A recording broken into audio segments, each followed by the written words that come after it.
IPL अवसर ने MS Dhoni. IPL 2026 आरंभ होगा आउ केवल 2 सप्ताह बाकी रही। यह पूर्व पुणी एमएस धोनी रिटायरमेंट को नहीं चर्चा जोर धरी। Chennai super kings CEO Kashi Vishwanathan कहते धोनी यही सीजन में समस्त मैच उपलब्ध रहिबे, किंतु पूर्वतन भारतीय क्रिकेटर रविन उथप्पा धोनी भविष्य नहीं बड़ मत प्रकाश करछंती। एही थर star wicket keeper batter Sanju Samson मध्य चेन्नई सुपर किंग्स दल में अंश होइछंती। तांको आगमन में दल बड़ परिवर्तन होवार समान रही।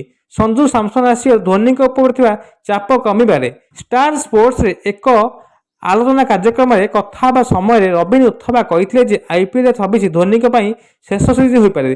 अनुसार यही सीजन में धोनी खेलाड़ी भाव नुहे बरं एक मेंटर भाव अधिक भूमिका निभाई था।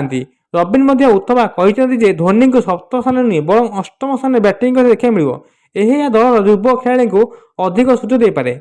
पूर्वतन भारतीय अलराउंडर इरफान पठान कहते 26 पर धोनी आईपीएल खेलुते देखा मिलूना। एथर से धोनी बिना चेन्नई सुपर किंग और आईपीएल को कल्पना करना बहुत कष्टकर। आईपीएल 24 ठार एपर्यंत मात्र 3 थर एमती घटना घटी जे कि धोनी पंचम स्थान किंबा तार ऊपर बैटिंग करते। आईपीएल 2025 से 2 थर नवम स्थान बैटिंग करते, जो साधारणतः बोलर मैंने बैटिंग आसती।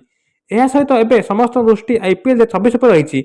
यही सीजन धोनी आईपीएल खेल शेष दिन बोली जमापड़ी। एपर्यंत किंतु स्पष्ट होना धोनी आईपीएल खेलिबे कि नहीं। जदि आईपीएल न खेलन ताहले चेन्नई सुपर किंग्स दल रहिबे, किंतु मेंटर भाव रही कार्य करिवे।